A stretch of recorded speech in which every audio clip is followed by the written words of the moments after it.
Hi, welcome back. This is part 5 of a longer conversation that Erin Meierotto and I had about our interview process and our philosophy around connecting employers and job seekers. In this section, we're talking about what we call a day in the life interview. Now, this interview is reserved for the final one, maybe two candidates before an offer is made. And this interview is a lot like what it sounds. It's a chance for both sides to get a sense of what a day in the life of working together will be like. And it takes different forms depending on the role and whether it's a confidential search or whether this candidate can sit in the office. But ideally, the candidate is given real world test assignments. They meet the other people on the team. They get to be in the environment for a few hours. And so we're testing skills, we're testing culture fit, and we're looking for alignment. Do they gel with everybody else? If you're interested in watching the full conversation, I'll link that above and below.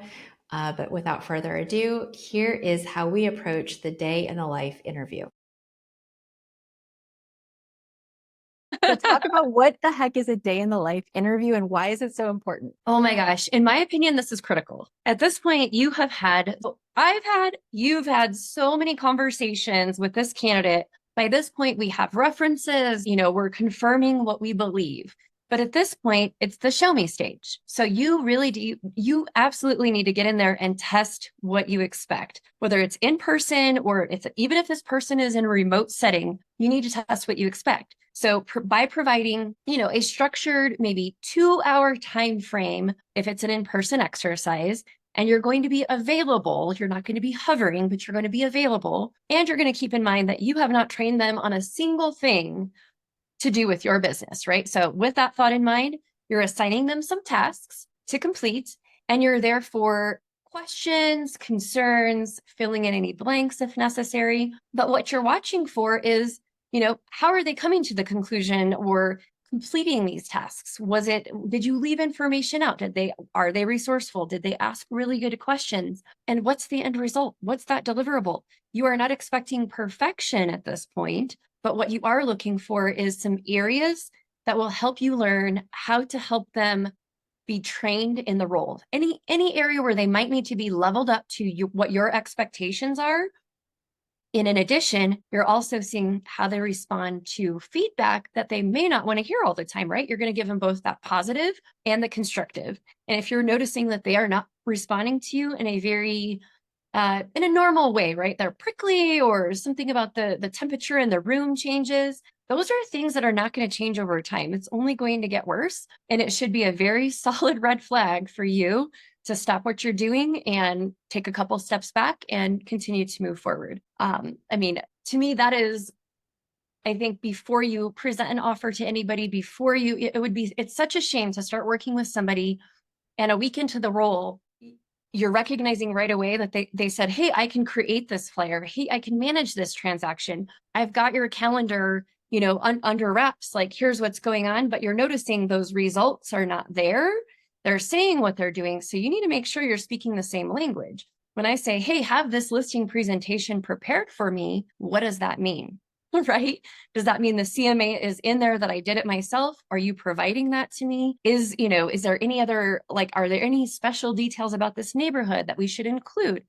And it's kind of putting that all together to make sure that everybody's on the same page and that they have the skills or they can learn the skills that it will take to succeed. And also too, that you can manage them correctly. Yes. So we've seen this where the way somebody communicates and the way somebody receives information don't match. So opposite. Yes. Like they just don't match. And they're both good people, smart, Yeah. capable people, but these two people do not speak the same language. No. The other thing is, somebody worked for hotshot agent down the street. Therefore, they must already know how to do X, Y, and Z. Right. So we don't need to test for that.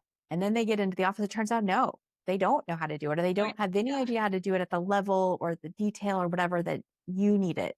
So even if it seems obvious to you, you still should test on it. So if they're going to be managing transactions, you need to give them an assessment that is around like how you expect them to manage transactions, like writing up a contract, filling out a form, adding it to the MLS, whatever it is, auditing your checklist. Right. Because even if they do it right, the way they do it, the questions they ask, how they present the information, how long it takes is all information that you need, even if it turns out they actually can do that task really well.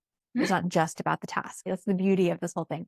The other thing that I like about this, especially if they're going to be in office, is they get to sit in the environment and actually feel what it's like in there. And Yeah. I mean, I think we can all relate to ending up in a position where it just wasn't the right environment. I know, I remember this one candidate, they were going to be sitting back to back with their employer. And that proximity and being back to back was like triggering for them. And they realized that in the skill assessment interview, because the agent was back there making phone calls, loudly talking on the phone. And this is somebody who needed quiet space. Yes. She realized, like, this is not the right environment for me. I cannot sit here 8 hours a day with him, yelling at people on the phone. Or maybe there's somebody who needs a lot of energy and like people around them, but they were going to be sitting in some back closet office all by themselves in the dark. And that wasn't the right fit. Or maybe I remember once we had a candidate who was just loud, like the way they moved and like wiggled and chewed and breathed. Everything about them was just, there was like a lot of noise. And this was an agent who needed a lot of quiet. And she's like, oh my gosh, I just spent 3 hours with this person. They're so skilled.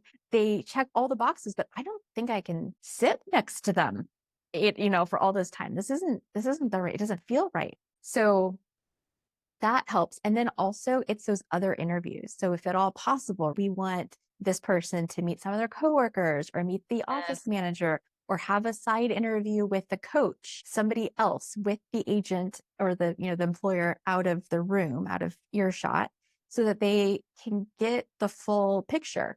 And we have some agents, some clients who are so good about this. They're like, you guys just tell them the good, the bad, and the ugly, like just lay it all out there. And, other people are a little more circumspect about that. But I think when people know what they're stepping into, they can opt in. And, we know nothing is going to be perfect. There might be an environment that's really stressful. It's growing really quickly.